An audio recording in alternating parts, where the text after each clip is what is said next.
This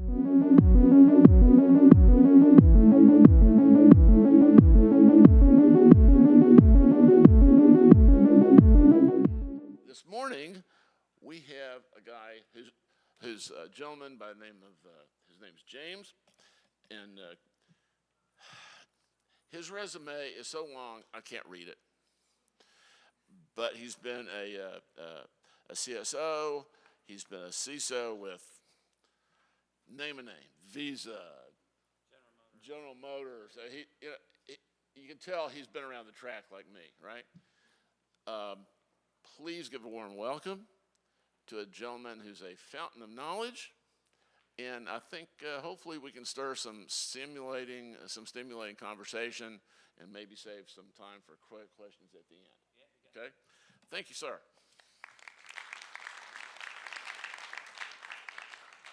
I'm not used to standing up behind a podium like this. You know, usually I walk around and stuff. So let's be here. Hey, thanks for welcoming me to Houston. What a great place. This venue, oh my gosh. I got here like 45 minutes ago, and it took me that long to walk down the hall. Remember in that show, Deliverance, when you're walking down and the hall just never ends? That's what it felt like walking down this hall. So it's crazy, crazy time. So thank you all for joining me today. We're going to talk about something really important. It's really core to security. I've been in a number of organizations, you know, as my friend here, Jack, mentioned. I was first CISO for Visa, first CISO for General Motors, first CISO for Experian, a number of other companies. Sounds like I can't hold a job for 5 minutes when you kind of go through it, but that's over like a 35, 40-year time span. So now I'm with Sierra.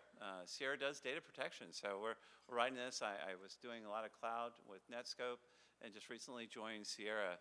It's great talking about the cloud and what to do, security strategies there, but I really like getting back to what I think is the most important issue is how do we protect our data? Well, you know, when you think about data, you know, data is exploding. I mean, now AI, it's even growing faster if you thought about it. By the year 2025, next year, they figure we're going to have 181 zettabytes. Any idea how much a zettabyte is? Thoughts? If you took every grain of every sand grain of every beach in the world, that'd be 1 zettabyte. Every grain of sand would make 1 zettabyte. That's a lot of data, right? So, and we're continuing to explode this data. And what does that do? From a security perspective, why do we care?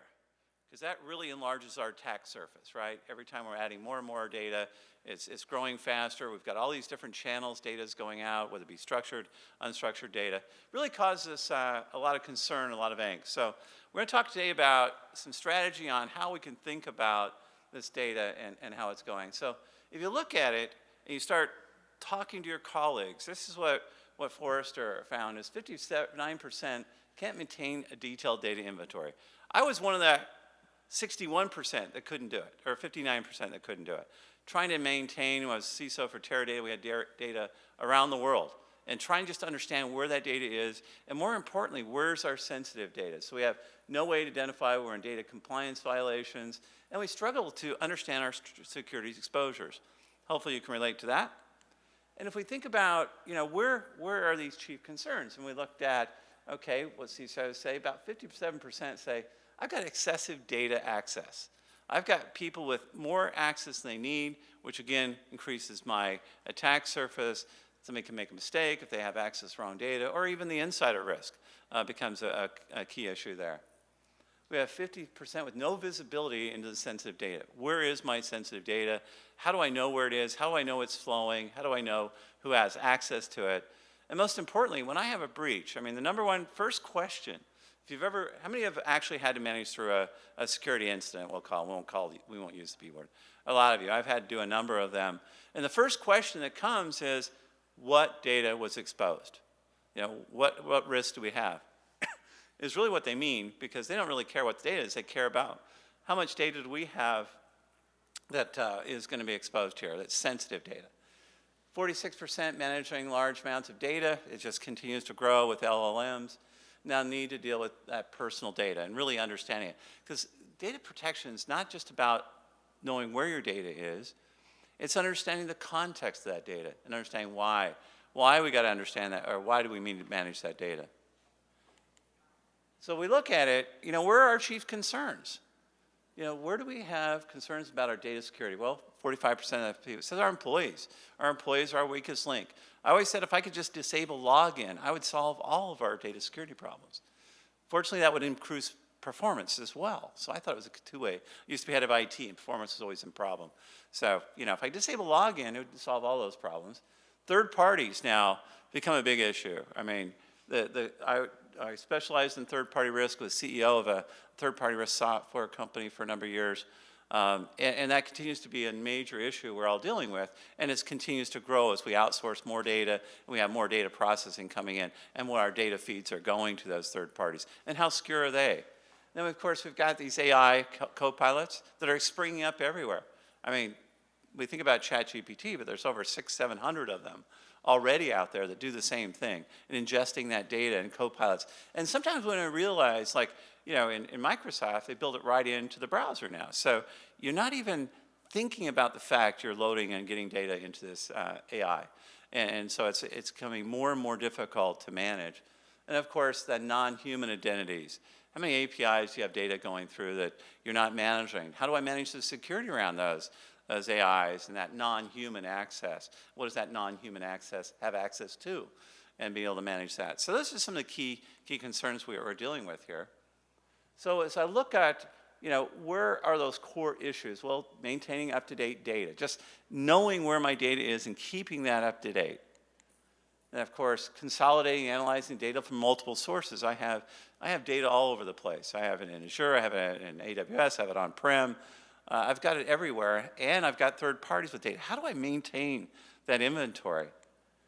Now, of course, it's time consuming. Trying to manage all this data, trying to classify it, becomes a real time issue, and with not only yourself, but with all your employees, you're trying to make most productive as possible. Then real-time visibility, I ran a report 2 years ago because it took me a year to gather that data. So how relevant is that today in managing this sensitive data? And then, of course, scalability and ongoing data volume. So that becomes, again, just this explosion of data.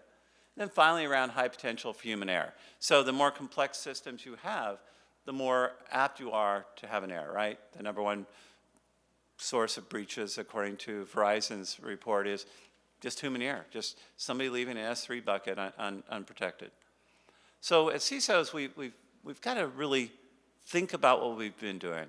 It's time to reset the way we've been approaching this. And doing it manually and doing it by education awareness on classification isn't working.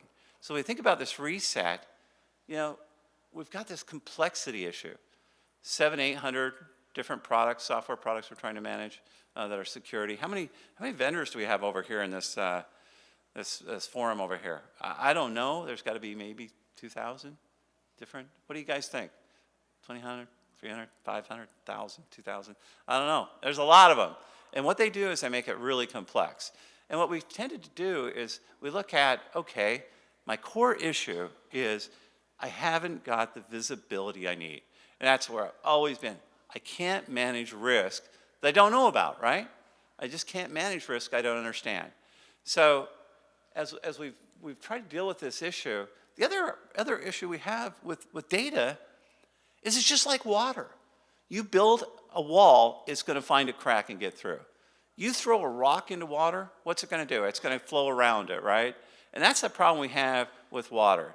Remember in Jurassic Park when they said life will find a way? Data finds a way. It finds a way to get out. So we've got to be really diligent in how we're managing our data, how much we're keeping of it, and how we're going to protect it.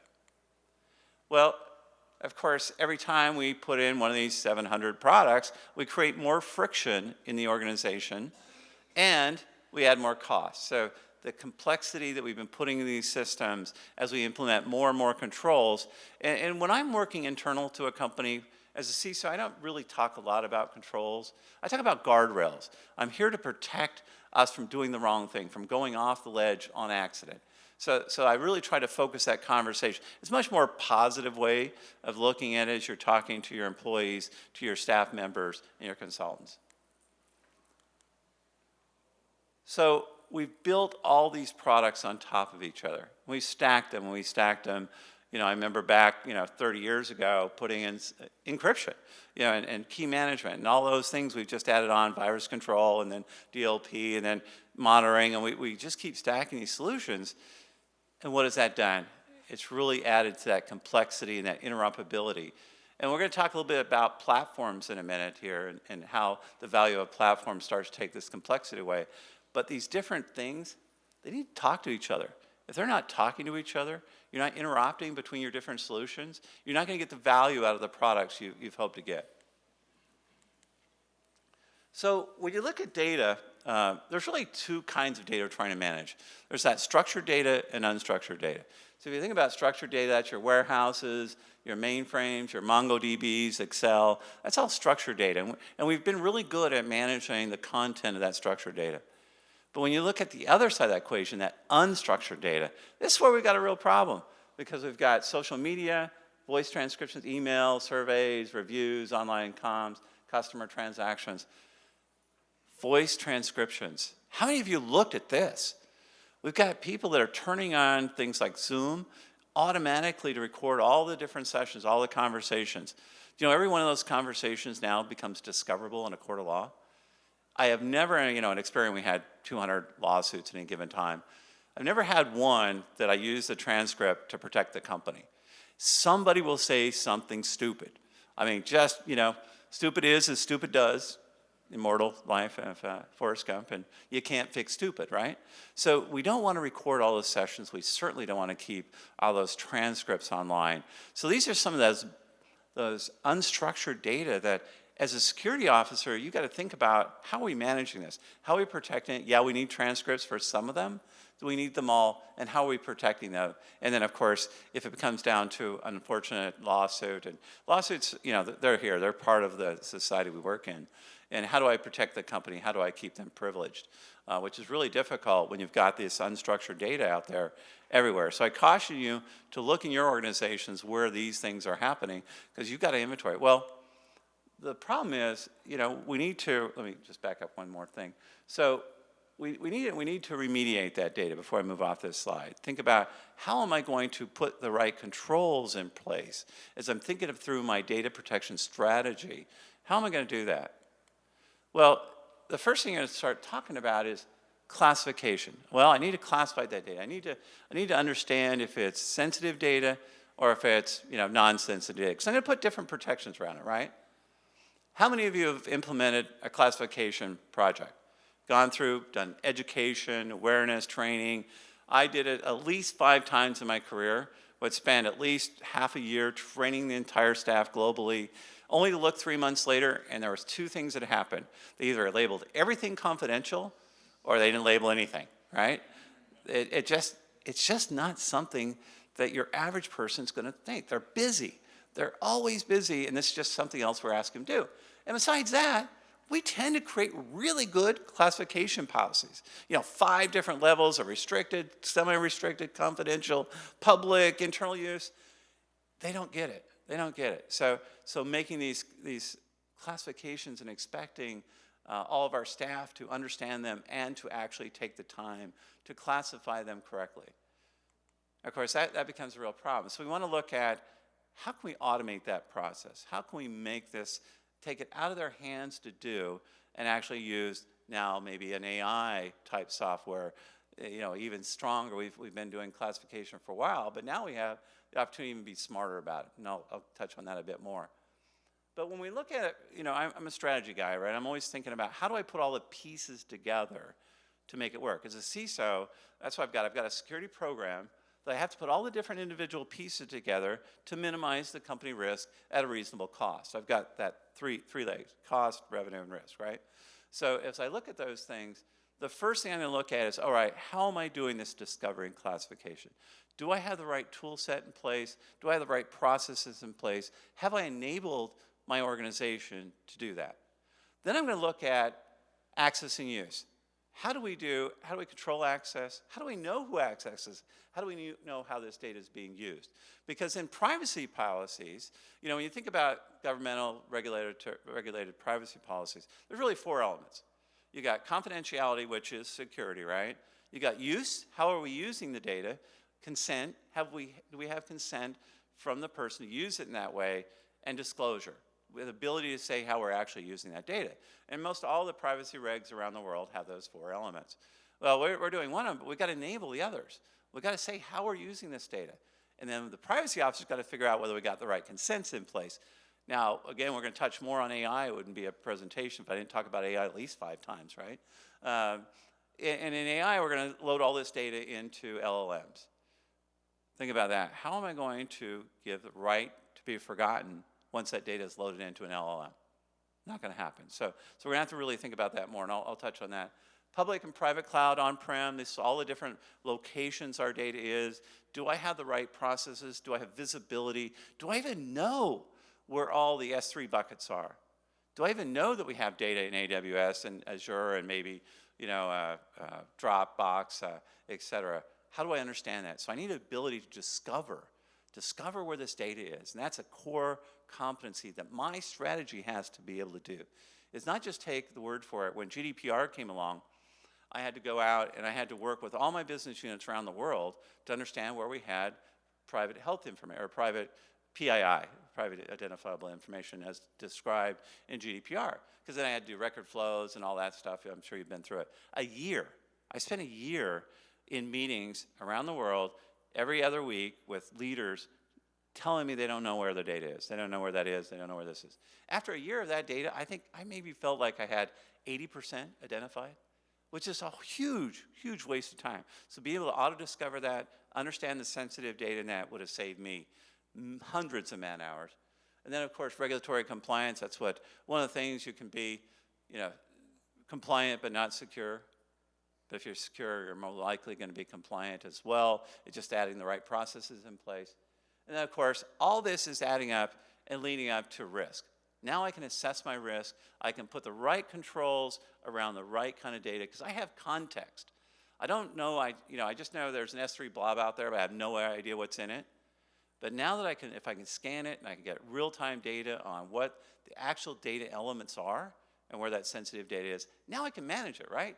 You've enabled me as a risk officer or a security officer to be able to manage the risk of that. So that's what I've got to have in my strategy. All right, does that make sense so far? Yeah, okay, good. Now, how do I put this together? How do I architect it? That's where I got to get to. Well, core, that discovery. I've got to be able to enable discovery. I absolutely need to be able to understand where my data is, and I've got to put it in context by using, nowadays, an AI ML type process to be able to classify that data, be smart about it. It will discover data elements that you didn't even know you had because it does geolocation, always sees this piece of data with that piece of data. Now it knows that piece of data is also sensitive data. It can recognize that, things like account numbers, things like that aren't necessarily standard, like social security numbers, driver's license. Enrich it? Now what do I mean by enrich it? Okay, great. I know I have some sensitive data out there now. I've discovered it.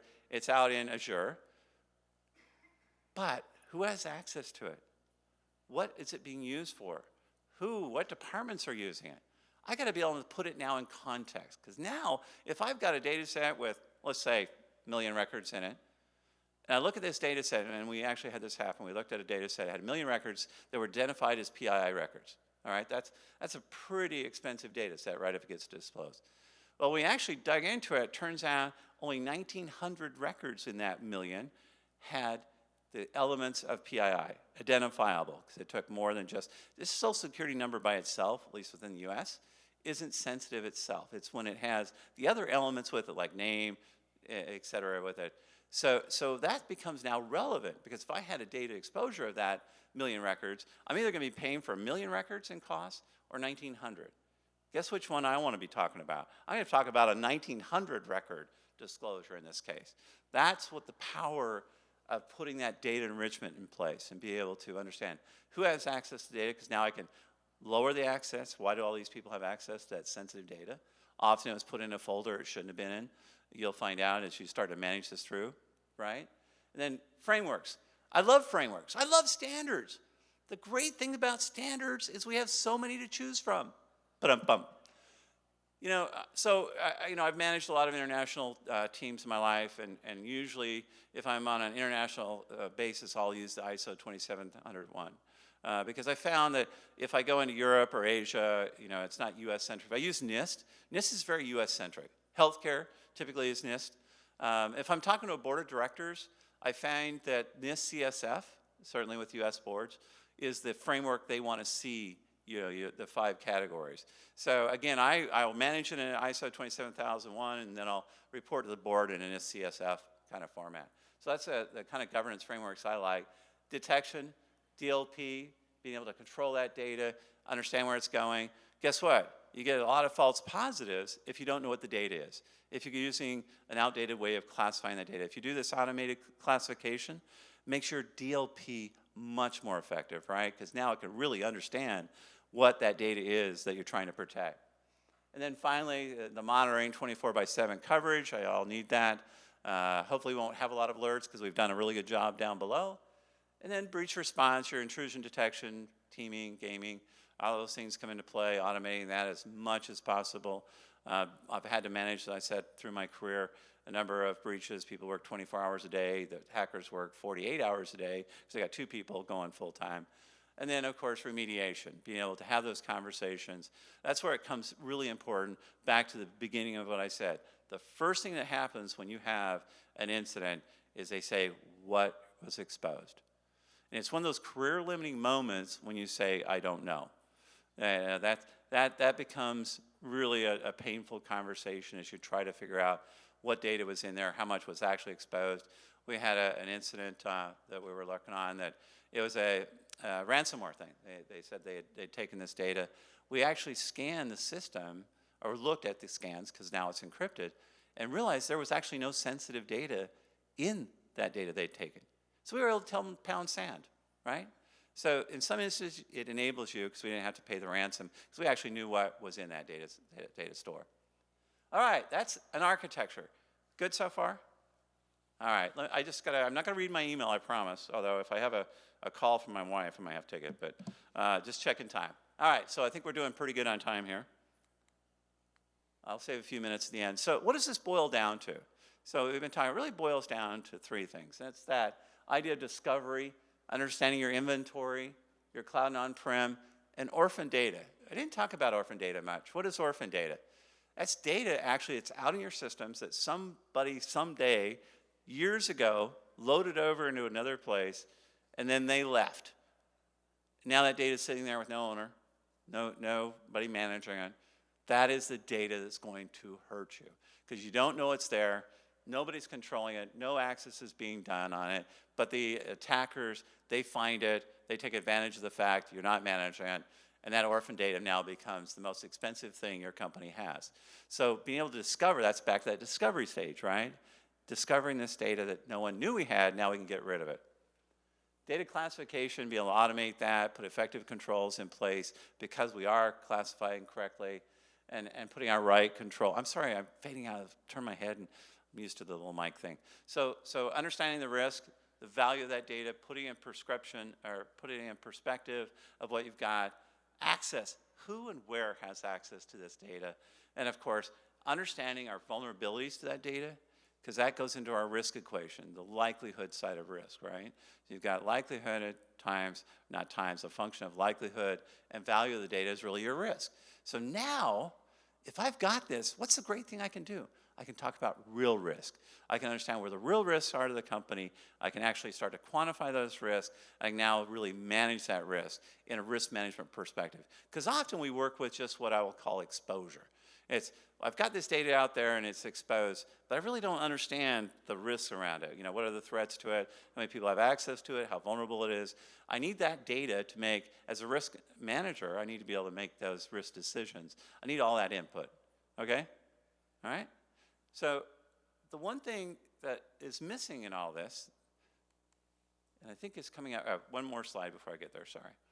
So we've talked about strategy, we talked about an architecture. Let's talk about a platform. What should be, because these kind of build. My strategy is where I want to go. That's my North Star. My architecture is the pieces I'm going to put together there.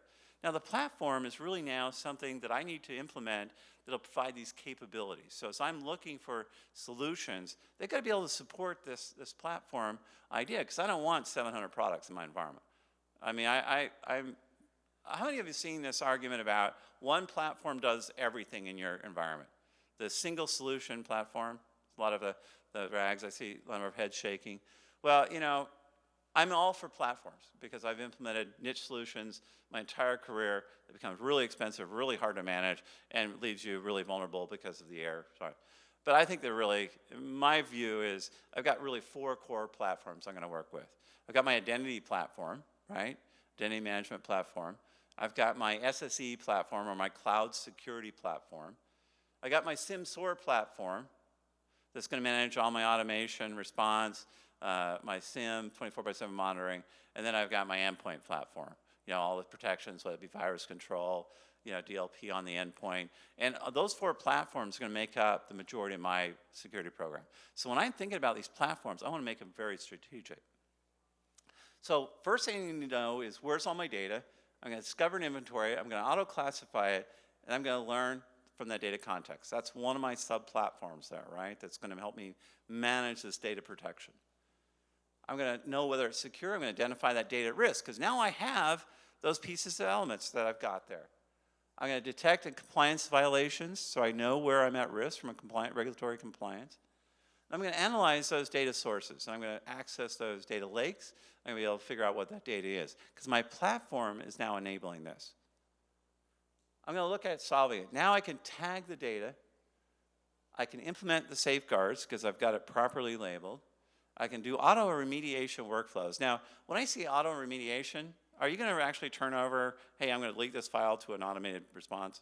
Probably not. You're probably going to have some sort of intermediate, hey, we've got this data, it's at risk, here's the access levels, and here's how you can disable some of this access.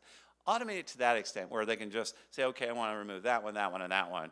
And it's under your control, not an AI's control for sure. We need to maintain some controls. This sense of auto remediation makes a lot of sense from a workflow perspective, because it takes that manual piece away. Maybe it's a configuration error you have. It can say, okay, here's the configurations that are your standard, and should I correct it? And you say yes. That's when I say auto remediation. That's the level I think is appropriate in today's world. But by tomorrow, we'll be actually automating a lot of this stuff. I mean, really, just fix it for me, okay?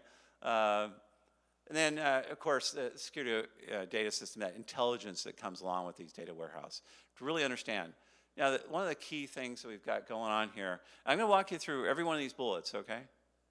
No, I won't do that. I promise I'm not going to do that. This is more for, you know, if you download the slides, you can kind of look at all the pieces of elements. But let's talk about this data lifecycle. Well, we started off with discovering the data, classifying the data. We've talked about governing the data. We've talked about protection, whether it be encryption, access control, control flows, your DLPs in there. We talked about monitoring it, and we talked about responding it. The thing we didn't talk about yet much is destroy. I'm working with a CISO right now, he's a friend of mine, and working on helping him with his strategy. He's actually justifying the whole project through that last piece. He has 25 to 30 years of data spinning out there in different formats that is no longer in use. But the company won't let them delete it because they don't know what's there. They don't understand that data is, so it continues to spin, they continue to back it up, and that makes a huge attack surface, right? So by classifying it, inventorying it, classifying it, and be able to see the content within and who has access to it, he's actually justifying the whole project as a net gain. He's actually going to save money to actually deploy other products by putting this stuff in place. It's available to you, and if you're with a company that's been around for more than 2 or 3 years, you got a whole lot of old data spinning. And getting rid of that data is beneficial for both you and the company. I'll do a side story real quick. So I was working on a company in one of my former companies, and I'd been subpoenaed to court because we had a discovery. So we had 4 or 5 full-time people doing nothing but responding to discovery orders. It was a very litigious organization. And I get to court, and they said to me, what's your retention policy around email? And I said, 1 year. We retain emails for 1 year. They go, and the subject of this discovery was, a system that had 1 year retention. Then they pull out another email and say, you know what, we got this in another discovery against your company, and it's 3 years old. Why, in this case, do you have it 1 year, and that year you have 3 years? One of our energetic sysadmins and one of the sub-business units had decided to keep it for 3 years. We thought that would be better. What did it do? It put us in a real bad position because they go, okay, did you delete this because you knew we were going to do discovery on it, and you don't delete it here? So make sure when it comes to your retention policies, everybody understands it's not just keep it more because you think it's going to be more valuable. Adhere to those policies, because then when you go, you get invited. By the way, I was invited once to go see the SEC. I received this invitation, please come see us in D.C. And I was talking to the attorneys that brought me this letter. And I said, yeah, I don't think I want to go. They go, no, you don't understand. This is really not an invitation. This is not an invitation. So it's a lot of fun to sit there with 7 people. They're all, attorneys making $800 to $1,000 an hour. You're making like $50 an hour, talking to these guys. So, yeah, you got to be on your toes when you're around those folks. Okay, so, we've covered a lot here. And again, it would be remiss of me to not speak about AI. I mean, I can't have a conversation without talking about AI. No, it is a big deal. It's a revolutionary change. It's changing the way we're doing business. It's as much change as the internet itself brought to commerce and what we're going to see over the next years, whether it be, taking down our tech debt by converting programs automatically. There's a lot of really good stuff we can get out of AI. They're saying that like 30 to 40% of our future drugs will be discovered through AI, use of AI. So a lot of good stuff is going to come, but we're in security, right? We have to think about, well, how do we enable our company to do this? When AI first came out, or Gen AI, I talked to a lot of my colleagues. I'd say, well, what are you doing? They go, well, we're just blocking it. Well, there's really 2 things wrong with that statement. One, if you're just blocking it and your competitor isn't, you're now at a disadvantage because they're using it to enable their customers, enable their product development, enable their business operations, right? And 2, if you think you're blocking it, you're fooling yourself. They're going to find a way, that water thing. I mean, again, you can't just block ChatGPT and be done, or OpenAI or Dr. Seuss. You actually have to put the right controls in place to manage it, not block it. Manage it is where we're going to get to, okay? So let's talk a little bit about AI. I think it's a fad. I think it's kind of like the internet and laptop PCs. It's here for a day or two. It's really going to be, as I said, revolutionary to the way we do business. It's going to be here to stay. It's something we're going to have to deal with. It's something we need to put guardrails around. We absolutely need to be hand in hand with our business units. This is the time, by the way, to be a leader. If you're a security leader, you've got to lead this because the business is going to go at it organically. If you don't put a responsible use policy in place for AI, ethical use, think about some of those key issues, it's going to really cost you down the road. So really think about the governance around AI. I did a presentation, RSA this year, I don't know if you guys were there, on AI governance. So if you're interested in that, let me know. I can send you a little white paper I wrote recently on it. Happy to send that to you. My contact information is at the end, but it's just james.christiansen@sierra.com. Happy to send that over to you. So if you think about AI and what's going on there, from a data protection perspective, got response time problem. We went out and I looked at surveys. Well, how many people think this is a real problem? You look at it, it's right there. What is it, 57%? Well, of course it's an issue. It's a huge issue. By the way, while I've got this slide up, look at all those other key areas. Other than ransomware, most all the other ones are around data protection. It's understanding my data, managing the rest of the data, managing unauthorized disclosure, misconfigurations. These are all things that are on the top list of things we are concerned about today.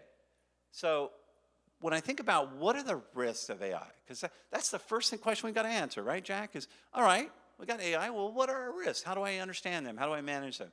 Well, the first thing we've got is this sense around training of the sensitive data.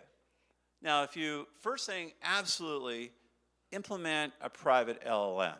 Don't use Microsoft's LLM to put sensitive data into it. It becomes public domain. As soon as you start loading that data up, it's now in the public. You load the code. We did a scan, and we looked at how people are using it. The programmers use it the most to upload their data and bug check it.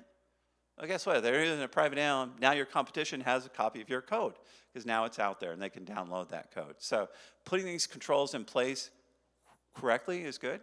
You get a lot of boost from allowing your programmers to do that, to debug or write code. Of course, just like a contract, you got to put the other piece in place to manage it once it comes back. But there's a lot of value there, but understanding the training and the data that's going in. So implement a private LLM, whether it be a chat LLM or your LLM of choice. Put those in, exposure of sensitive data. Gen AI use, co-pilots. How many are using co-pilots? Anybody not using a co-pilot? Good, because you're going to use one whether you like it or not, or want it or not, right? They're there. They're integrated in there now. Probably 30, if you inventory your third parties, and how many of you have done this, look at your third parties. How many of them have integrated AIs in? And are they using a public LLM to manage your data as they do the service for you? So looking at those things. Let's see, increase leakage. I think we probably all get that. Third-party users talked about that. Sensitive data ingestion. Okay, now it's real time. We're running. I mean, I used it to write abstracts. I probably wrote the abstract for this session using Gen AI. I give it the key things I want to talk about. It does an elegant job of writing. I used to spend hours writing an abstract. Now it takes me minutes. You know, I just get out, and by the way, I don't know if you guys have used it this way, but I'll give it what I want, and I'll read it, and I'll say, no, add this, and take this out, and change the tone here. Pretty soon I got something I think is 80% there. Now, I would never just cut and paste anything out of any Gen AI. You know, it just doesn't work that way. But it can get you 80% there. It takes a lot of that writing away. I wrote 3 books. I wish I had Gen AI. I could let it write the books, and I could edit them. So I really think you get a lot of value. But during the model training, this ingestion, this runtime as they upload, people are uploading minutes to board meetings to get, you know, the agendas out and the substance out, to get the synopsis. Well, guess what? There's really sensitive data being uploaded in these systems. So we got to be able to put the controls in place. Then how many have heard of hallucinations? I thought it was only something I had. Turns out I'm a Gen AI. I'm an AI. I have hallucinations. Well, maybe in the 70s I had hallucinations. Inaccurate, misleading responses, erosion of trust, and security is what you get from that. So this, again, where if you put the right things up in place, you'll get the right results. But if you don't put the right data management in front of a Gen AI training, you're going to get bad results. And then that's going to erode the value your organization is seeing in Gen AI. I mean, you guys probably familiar with the Gartner hype cycle. Yeah, I mean, it's kind of common, you know, well, we're starting to make that tip. You know, we've been in this rise, it's the fad, it's the cool thing. Well, we're starting to head down the other side of this trough of disillusionment as people now, they're a year into their projects, they're finding, hey, we're not getting the value we get. And then we'll come out to that stabilization thing. But I think I'm seeing a lot of companies invest a lot, and they're saying, okay, where's my return? And they maybe are a little aggressive in what their expectations were in the beginning. But again, I think it's life-changing. It's revolutionary, and we can really use it for a lot of good. So as we think about the risks, you know, training on sensitive data, well, we're gonna have to look at that. I'm gonna put, what am I gonna do? I'm gonna understand the data. I'm gonna understand where my exposures are. I'm gonna use DLP to control that access to it, and then we're gonna be in good shape. So, I'm gonna take this Gen AI use. Now, I'm going to have to put a tool in place. It's not something you can do with a firewall rule. I'm going to have to smartly enable the use of which AIs we're going to enable. You can't do it by URL, right? So you're going to have to use a smart tool like a Netscope or something like that to be able to do that. And of course, classifying it, and then, of course, during the model training and in runtime, we're going to be looking at what data are they uploading. I got to have the right controls, which means I got to have it classified right. Means I got to have it discovered. Means I got to be able to understand the content of that data they're loading in. Now I can actually, once I understand that, I can now control what data is being loaded into these devices. And interactor, so what's the result? I got, you know, it's garbage in, garbage out, or it's good stuff in, good stuff out. And that's where we want to put that in place, that accurate answers that we're going to get. The business is going to be happier. Your organization is going to be happier.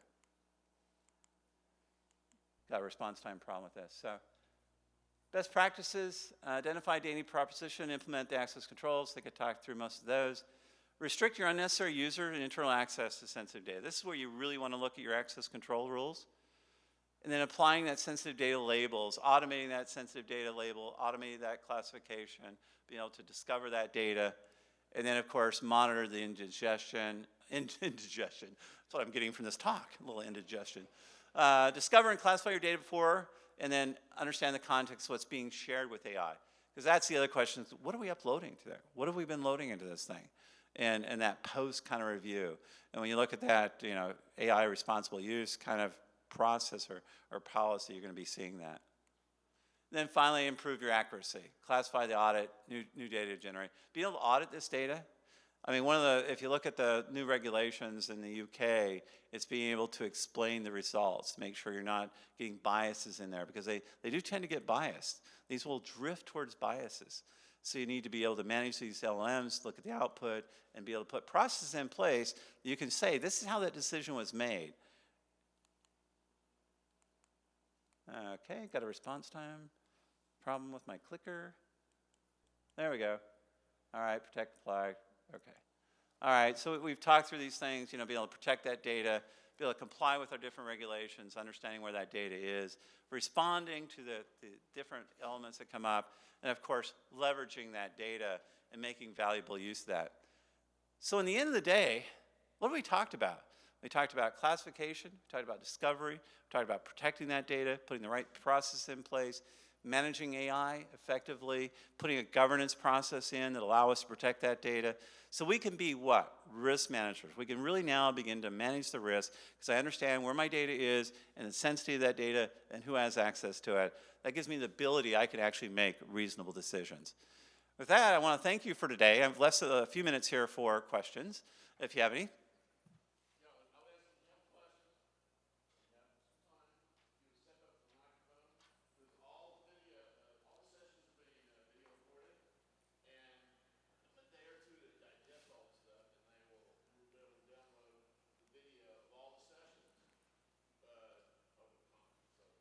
Hey, hi, Mike here. So, did you make the keynote?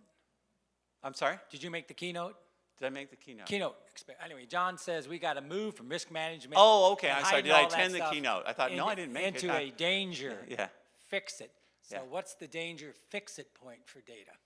Danger fix-it point. Well, I think the danger is this data gets exposed, whether it be sensitive data, your IP data, right? Intellectual. If you're manufacturing, GM isn't about PII data for the manufacturing side of that business. It's really about their processes.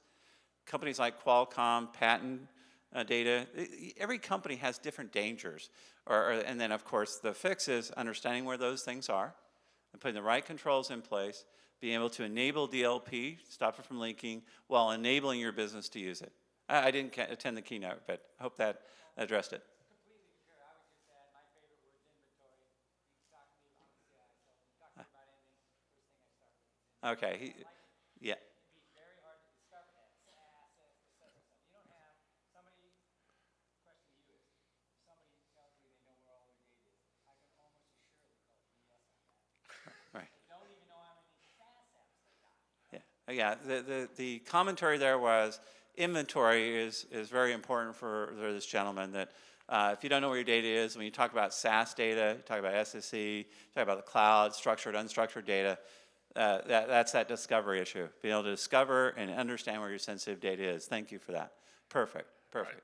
James, I've got 2 questions. Oh no, Jack, you're not allowed to ask questions.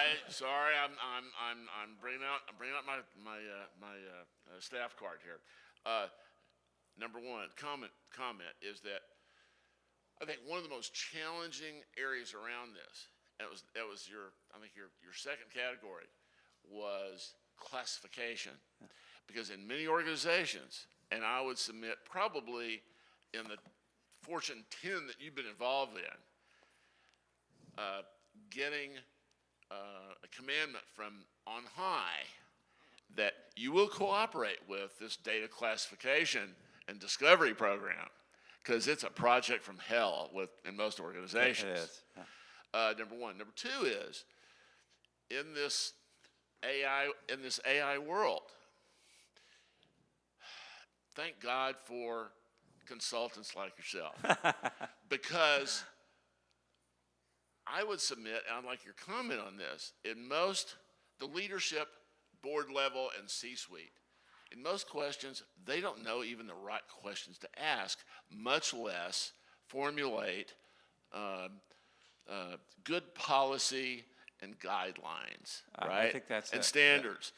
They don't even know the right question to ask because they don't understand the concepts well enough. They see all the hype as you presented. So, what's your experience with that? Yeah, so I'm a qualified technical board expert.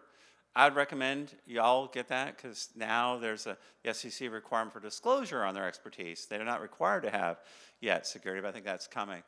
The key thing, I think you said it very well, Jack, they don't even know the right questions to ask. Their duty, the board's duty, what is the board's duty? To manage the risk of the company for the maximization of the shareholder value, right? They can't manage risks they don't understand. Again, I mean, I sound like a broken record here, but that's really about risk management. They don't know the right questions to ask. If they ask the right question, they can't interpret the responses. They can't make decisions. They can make decisions about revenue risk, legal risk, because they've trained in those things, they understand those things. That's why I think it's really important for boards, and I'm a member of a couple that really understand, okay, what does this mean to us that can bridge that gap between the technical experts telling them what they're doing and the board's fiduciary duty to manage those risks in line with the rest of the risks, right? They're not going to just eliminate risks. They're not going to say, oh yeah, we're not going to use Gen AI, it's too much risk. That would not be the right answer. Here's the things we need to do, and here's how we'll use it. Here's how I am authorizing us to use AI within my organization. Makes a whole lot of sense. And again, as I said earlier, get in front of it now, which was that header slide. Now's the time to step up as a leader, as an industry driver. It's the time to step up and manage these within your organization. How are we doing, Jack? Actually, I think we're done. We're done? Oh, I was having fun, though. I'm not done yet. I've got one final suggestion. Okay, yeah. I've always got suggestions. And that is, I think a good presentation for you to consider developing is making the case, because risk is dollars and cents to Right, it. right. Right? In hiring someone such as yourself or a peer to make the dollars and cents case why this is important. You should bring somebody in that really knows what it's about and translate and educate your board about this and know what's important, what's not important, and the fundamental things that they need to have in place. That's a great idea. That would be a great presentation. I've got one. For next year? Next year. We'll do talking the board next year, for sure. Yeah. James, thank you so Thank much. you.